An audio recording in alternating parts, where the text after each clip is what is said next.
Look, it may be a pipe dream, but Elly De La Cruz signing a deal until he is 30 would be one heck of a coup for the Cincinnati Reds.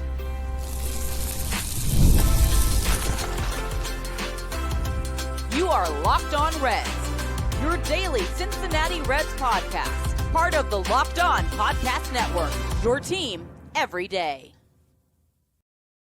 Welcome into the Locked On Reds podcast. Locked On Reds is part of the Locked On Podcast Network, now the #1 sports podcast network, and we thank you for helping make that happen. And as always, we are your team every single day, your Reds every single day, all throughout the offseason. My name is Jeff Carr. I'm a lifelong Cincinnati Reds fan, and I've been hosting Locked On Reds for now 7 seasons on into my 8th off season. Been a while talking Reds baseball, and I'm glad that you're alongside me here today. On today's podcast, we're going to talk about something really fun because there are 3 ideas out there that I think we can all agree are pipe dreams. I'm going to say that up front. You're going to be in the comment section just like, Jeff, you're crazy to even think about this. But for a moment, let's consider the possibility of signing Elly De La Cruz long term. And let's consider the possibility of adding Kyle Schwarber to this lineup. And let's consider the possibility of adding one of the top closers on the free agent market. Which would you choose? I understand that they are all a little bit unlikely, but I'm going to tell you why Elly signing long-term is my choice out of all 3 of these. And we're going to discuss this all on today's episode that is brought to you by Gametime. Download the Gametime app now and create an account and use the promo code LOCKEDONMLB to save $20 off your first purchase. I think that signing Elly De La Cruz, if you line up the pipe dreams that are out there right now, that are just money. I'm not talking about trades. I mean, you know, there's always the pipe dream that the Reds just fleece somebody else on a trade. Like maybe the White Sox just give up and they trade Luis Robert for a player to be named later. Or maybe you see some other type of move like that. But I'm talking about just moves that they can make with money, because we all know asking this team to go crazy on spending money feels like a pipe dream. And asking them to sign Elly De La Cruz is 2 parts of a pipe dream where it's like, okay, the Reds have to give up enough money, but also Scott Boras has to agree with it. And both of those seems just very unlikely right now. But let's pretend for a minute that the Reds could get this done. They could sign him till he's 30. I don't know that that's like super crazy out of the possibility. Elly's going to be 24 here on January 11th. So he's going to be 24 next season. So you sign him for 6 more years. As it stands right now, he hits free agency in 2029. If you were to sign him for 6 years, he would hit free agency in 2032.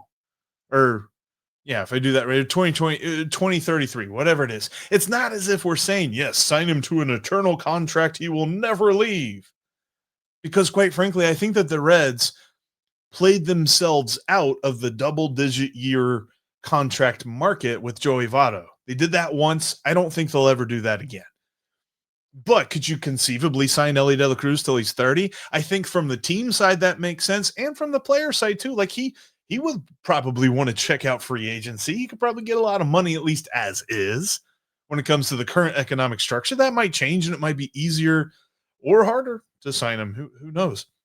But ultimately, this, if you could pick one thing, if you could say, all right, for a moment, you get to pick anything, right? Like if you had like a baseball genie and say the Reds get to do one of these things, I'm picking Elly De La Cruz to sign here long term. I think that it's key. And as much as we absolutely blasted Nick Krall for his comments about the fact that Elly De La Cruz played with one leg for the final 2 months of the season last year, I think that there is something for looking at the future as to why Nick Krall said what he said. Because when you evaluate him going into next year, your brain is going to tell you, man, look at those last 2 months. Those were horrible. But don't forget about what happened when he had 2 legs, like he will have next year, presumably. He was absolutely on fire.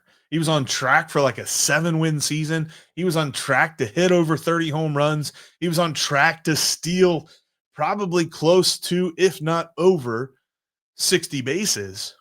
We could be talking about a very, very easy 30-30 season, maybe 30-40, 30-50, whatever. We're talking about huge numbers. And honestly, his glove was better early on than it was later. So I think that, we could kind of see him improving a little bit early on, at least in June. But maybe as the year goes along this year, we can see all of that come back and they rest him more and he doesn't deal with as many injuries. I think that we will see the epic value that Elly De La Cruz has. Because as it stands right now, 2025 was not much better and in some cases worse than 2024. So some might be wondering, man, if you're going to sign him, you do it now. So let's say Scott Boras just has a day where he has a really good cup of coffee. Maybe that oatmeal, man, it just hit perfectly. And Nick crawls on the phone like, Scott, let's get our dude signed for a little while. And Scott says, all right, till he's 30. I think I'd do a backflip. I'd try to figure out how, if you're watching here on YouTube, I would try to figure out how to do a backflip in this camera shot. And that would be really hard because there's a desk right here. So probably not going to do that. But you're talking about locking up your franchise, the face of your franchise right now, who I do believe will only continue to get better. And I understand he's not quite. I mean, I'm kind of a proponent. If they want to move him to center field right now, I think I'm kind of a proponent for that. But at the same time, he could still prove to me that he's a shortstop this year. I understand that's probably where they're going to begin the season when it comes to their position on Elly De La Cruz. So all of that being said, like, this would be the triumph of the Reds' philosophy. As much as they preach, draft and develop from within, retaining the talent too has got to be part of that. And I know it's not forever. I know you're not going to keep the guy forever. That's not how professional sports works anymore. And it's not just baseball. It's football, it's basketball, it's everything. But guys who are career like lifers for one team, it's just so rare anymore. Joey Votto is very rare. And quite frankly, had he been healthy, he would have played for Toronto at least for 1 year. And so we wouldn't even be talking about that. So there was a little bit of goofiness as how just the universe moves. A little bit of irony involved in that. But like you just won't see that anymore. But if you can sign him for a few more years past his arbitration day, past his free agency appointment, that would be the pipe dream that I would choose. And I'd be curious because the three things that I've got laid out, I've got Elly De La Cruz, and I'm going to say sign till he's 30. I'm not going to say like signs a lifetime deal or signs like a 10-year deal or something like that. Let's say for a moment, the pipe dream is they sign until he's 30. Another 6 years. Then the other pipe dream, the Reds sign Kyle Schwarber this offseason as a free agent. They bring him in, they add him to the lineup. And then the other pipe dream, the final one that we'll talk about today, about, the Reds signing a top closer, whether it be Edwin Díaz or whether it be Robert Suarez or, whatever that might be, and just add an elite arm to the back end of this bullpen. I think that I'm choosing Elly De La Cruz, and I don't know that it's close. I could understand your point when it comes to Kyle Schwarber. We'll talk about that here in just a minute. But for a moment, think about the fact of like Elly De La Cruz is your face of your franchise for another 6 seasons. He is not a free agent until 2033. Doesn't that sound awesome? I think that's the best thing that could happen this offseason. As far as like we see the possibility, because it just takes money, right? It just takes the Reds ponying up the money. And in this case, it also takes Scott Boras being willing to do something that he has said he will not do. So that is the biggest part of this pipe dream. But I can understand your point about Kyle Schwarber. And man, it'd be a lot of fun. We'll discuss that coming up next. But first, I want to tell you about this deal that they got going on over at FanDuel. New users can place a $5 wager, and if it wins, you get $300. And quite frankly, there's so much going on with Thanksgiving going on this week. Of course, plenty of football. And Joe Burrow is going to be back? What? Like, it kind of feels like it's a foregone conclusion at this point that he's going to play. on Thursday night in Baltimore, I don't know how I feel about that. I know that James and Jake can tell you a lot about that over at Locked On Bengals, but I know this. Our friends at FanDuel have the Bengals at 7-point underdogs on the road against Baltimore. I honestly thought it'd be more, but I think that Joe Burrow's return has this line a little bit confused. I like some of the efforts that we saw from the Bengals defenses last week. I don't know that I like them covering that line. But you can check it out all over at FanDuel, whether it's football or college basketball is going on every single day. Bearcats just beat up on NJIT on Monday night, as they should. And you can check out all of their action, Xavier as well, if you really want to mess with that. It's all on FanDuel. Download that FanDuel app today. Thank you for making Locked On Reds part of your day, and I invite you to make it part of your everyday routine if you haven't already done so. Make sure you hit that subscribe button. We're going to be with you all throughout the offseason as rumors come flying in. Rumors have kind of stagnated a little bit, not as many rumors to this point, but we will definitely be all over them as they update because we are Locked On Reds every single day. And we thank you for making Locked On the #1 sports podcast network in the country. Thank you so much. For making us your first listen every single day, making us your second listen. I know we're coming out late on a Monday night, so probably not your first listen today, but if it's your first listen on Tuesday, thank you for that. And also before we get into the Kyle Schwarber of this Pipe Dream episode, did see that Carson Spires came back on a minor league deal with an invite to spring training. Think that they just want to keep him in the organization. He's not on the 40-man roster, but as he rehabs from the Tommy John surgery that he had in July, I don't necessarily know that we can even count him into the plans this season, but I mean, maybe he returns in September or something like that and provides a late season, insurance to the bullpen. I think that's what we're looking at with Carson Spires, if anything at all, but that's why he came back on a minor league deal with an invite to spring training. But back to the pipe dream fund, because I said, Elly De La Cruz, if you're talking about the pipe dreams that could happen for the Cincinnati, or maybe if you're talking about Reds pipe dreams, I would like the Elly De La Cruz contract extension to happen. But if you are arguing with me right now that it should be Kyle Schwarber signing this offseason and being added to the lineup, I don't know that I would fight you really hard on that because I can see how fun it would be. Talked about the 56 home runs about 1 billion times so far this offseason. So let's look a little bit deeper on Kyle Schwarber because he would add a value that the Reds just did not have last year. And I'm talking about his ability to hit in clutch situations with runners in scoring position because the Reds, they were okay at that last year. I'm not saying that they were good and I'm not saying that they were horrible, but they were okay. As a team, they had a 724 OPS. They slugged 386 with guys in scoring position. They did that whole thing of like, hey, the rally, got to hit singles. That's what they did. Kyle Schwarber, on the other hand, slugged 618 with runners in scoring position. Kyle Schwarber with runners in scoring position had 17 home runs. The Reds as a team had 35. He would have increased their homers with runners in scoring position by 50% just by himself. It's obvious the value that he would bring. And I also think that if you've kept up with this rumor, it's obvious there's interest there. He has mentioned multiple times and talked about the value of being home and his event that he held last Wednesday up at Middletown High School, where he was talking about, how much he and his family, his wife, his kids, they all love this area. And they're going to be a part of this area in the future. And he said that specifically because the future is tomorrow and the future is 10 years from now.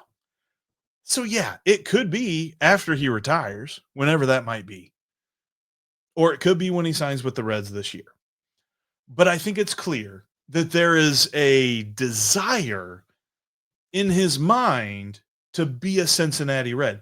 But that desire has limits. That desire understands the reality of the world and the reality of his situation. He's not going to play baseball forever. He's not going to be able to draw a baseball paycheck forever. So you draw as much as you can from the game while you can play the game. So if he's getting really awesome offers from Philadelphia and from Chicago and from New York and whoever else from Los Angeles, I'm sure the Dodgers are calling. They call everybody. I'm sure the Mets are calling. They call everybody. He's got a connection with Chicago. As much as we talk so much about his hometown connection with the Reds, he has a great connection with Chicago, and he still has a wonderful connection with Philadelphia. So it's not as if the Reds are the only team that have that. It's the problem here is we are looking for that avenue of how do the Reds not pay him near as much as those other teams? Because it is being reported that he's looking at like $30 million per year. Whether that's 4 or 5 seasons, it's going to be around $30 million a year. And that's where I swallow hard. I actually just swallowed hard, and you probably couldn't, and my mic probably didn't pick that up, but just thinking about that, it's like, that's the part that makes this a pipe dream. That the Reds have to be the part that actually signs him, that actually gives him that competitive offer that he can consider. Because if other teams are giving him $30 million a year and the Reds call back and say, we'll give you 20 or we'll give you 22, whatever, like they've got to be close. It's not going to be like, yeah, we'll give you a hometown discount. That doesn't exist. Any professional baseball player will tell you, I know that I've got a certain amount of time to play this game and a certain amount of time to make money off this talent. So I'm not going to short circuit myself, and nor should any player do that. So I don't begrudge anybody for not taking the hometown discount. I feel like that is an antiquated notion, and we should stop worrying about that. But I also know that the Reds are not a team that likes to dole out that type of money. So I say all that to say this. That's why it's a pipe dream. But man, it'd be so much fun if this is the pipe dream that you pick and you're like, this is what has to happen. Because put him 4th in this lineup, right behind Elly De La Cruz, who, regardless if he signs this, pipe dream of a 6-year deal or not, regardless if that happens, Kyle Schwarber would be amazing lineup protection for him. You put Elly De La Cruz, whether it's 2nd or 3rd, and you put Schwarber either 3rd or 4th, people aren't able to pitch around Elly. Nobody's pitching around Elly De La Cruz to get to Kyle Schwarber. They're going to throw more fastballs to Elly De La Cruz than they throw to Kyle Schwarber, or they're at least going to throw more strikes to Elly De La Cruz.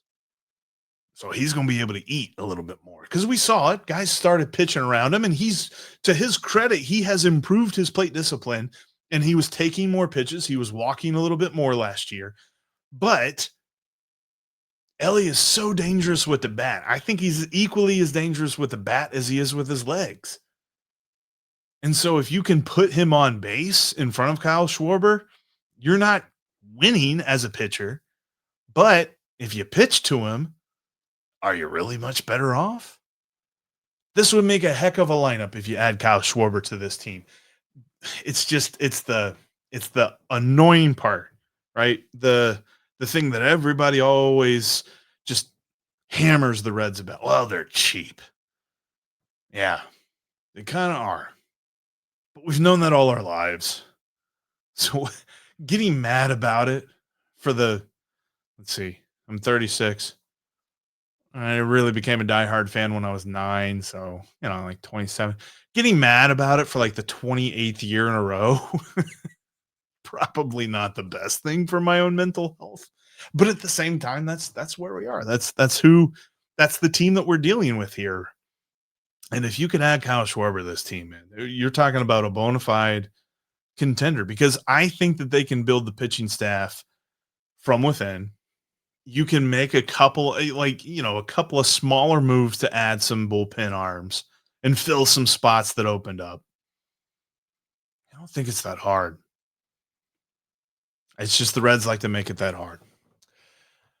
Which leads me to the final pipe dream, the one that everybody else is talking about, because we see, like, I've seen Charlie Goldsmith talking about the fact that the Reds really need to rebuild the bullpen. I've seen some other beat writers talking about that, and they're not wrong.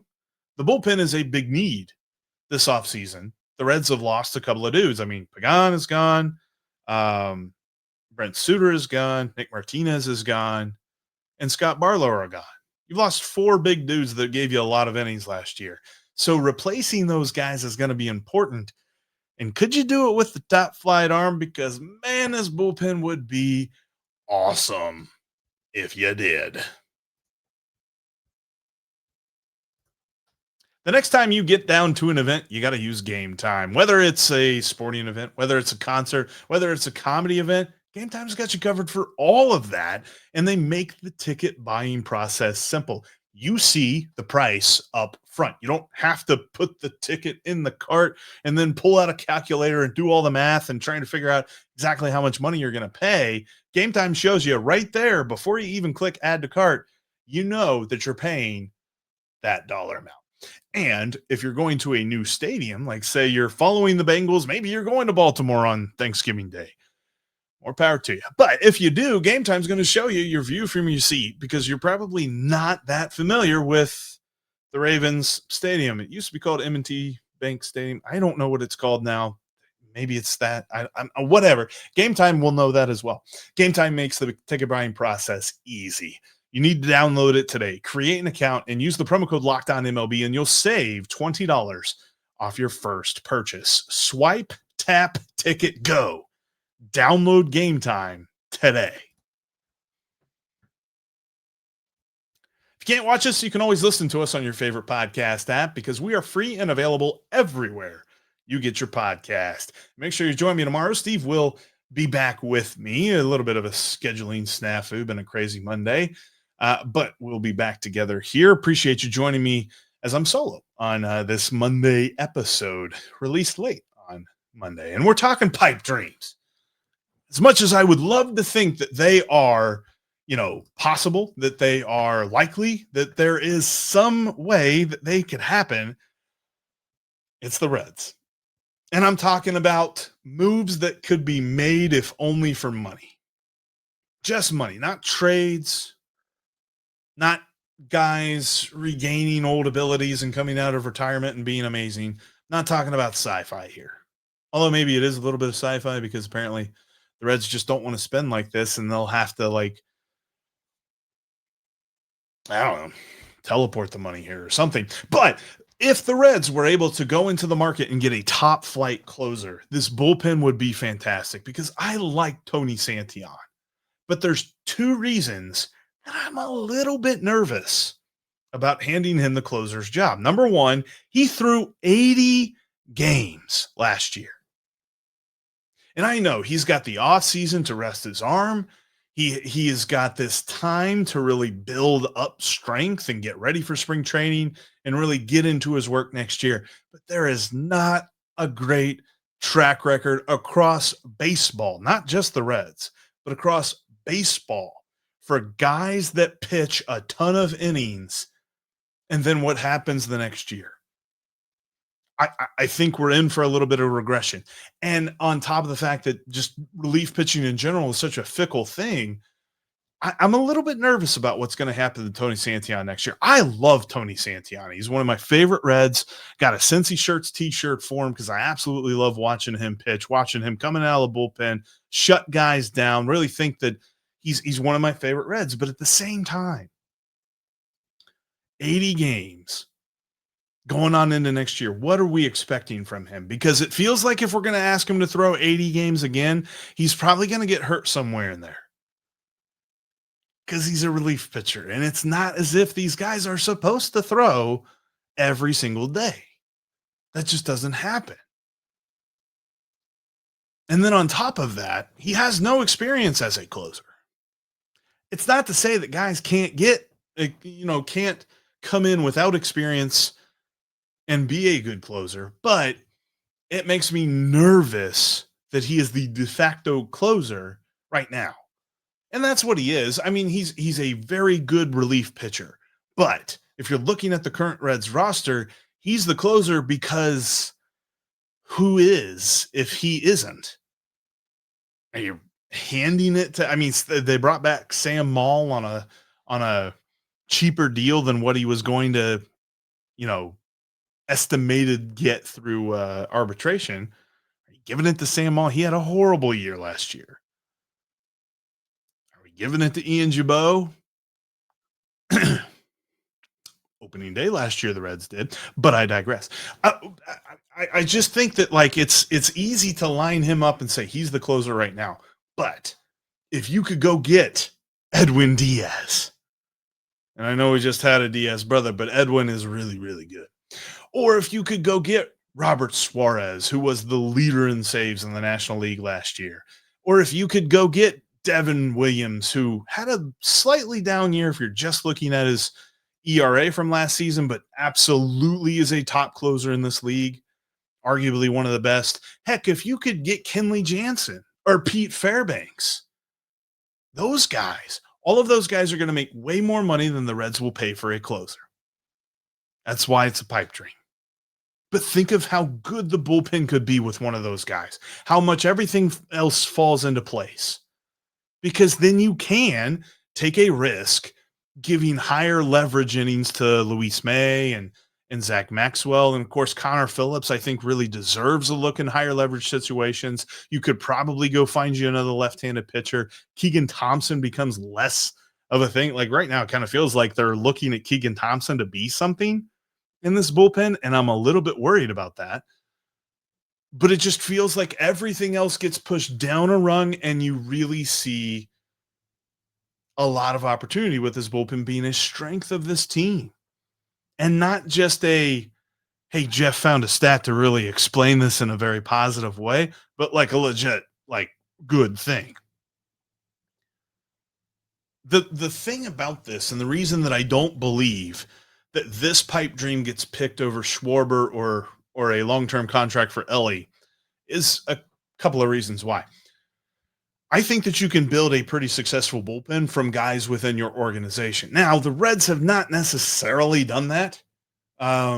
It's been a little bit since they've developed the closer, but it kind of feels like they've got two candidates right now in Luis May and Zach Maxwell that got brought up. Tony Santillan, of course, a really good option as well. You could even argue that Connor Phillips could be a good closer candidate in the very near future.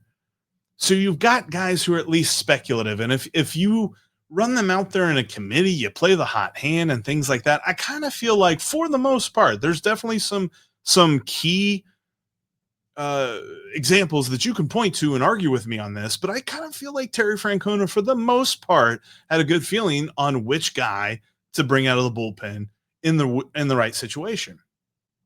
And so going forward with that, like I think that you can build a successful bullpen from the guys that you have and maybe some less than top shelf moves on the free agent market. We talked about them a little bit, like guys that you could save money on, but like we remember Jacob Junis, he was here a couple of years ago and he was pretty solid, like relief pitcher / starting pitcher. You could bring him in.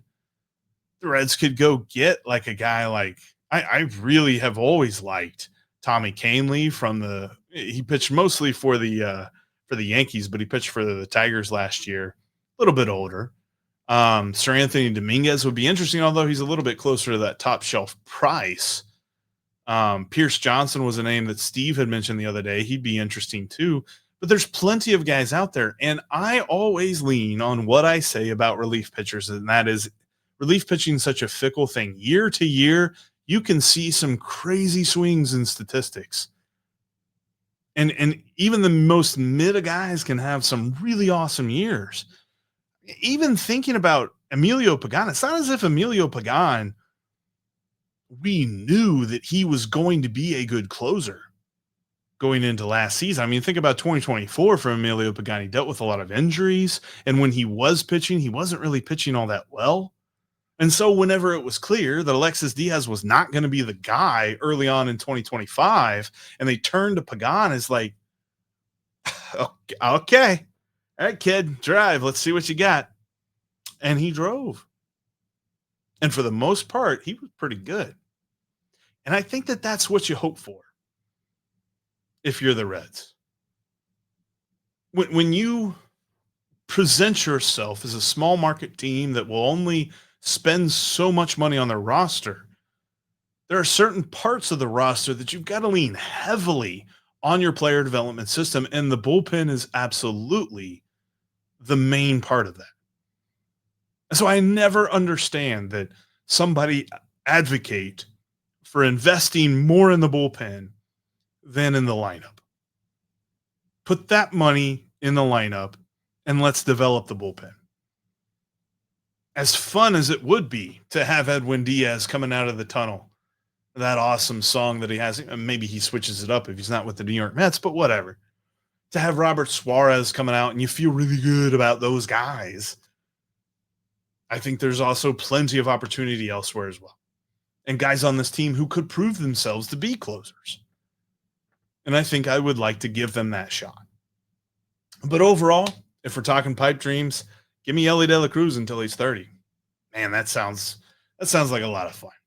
All right, that's going to do it for us here today on this edition of the Locked On Reds podcast. Thank you so much for joining me here solo. I appreciate you if you left a comment. If you didn't, make sure you do. And then also hit the like button as well. Helps the algorithm out and helps folks find the podcast more easily. Now make sure you go check out Locked On MLB. Sully's got you covered all offseason long. Sure, he's probably trying to make sense of that weird trade that the Mets and the Rangers made, and a lot of money moved in that trade. And I don't know that any of it was good, but whatever. Sully's going to really dive into that one a lot more. And as we get closer to Thanksgiving, of course, James and Jake have you covered over on Locked On Bengals. And if you're not a Bengals fan, if you're a Reds fan that's not a Bengals fan, there is a Locked On podcast for your favorite NFL team. So make sure you go check them out as well. Until tomorrow, you always know that Steve and myself will be Locked On Reds every single day.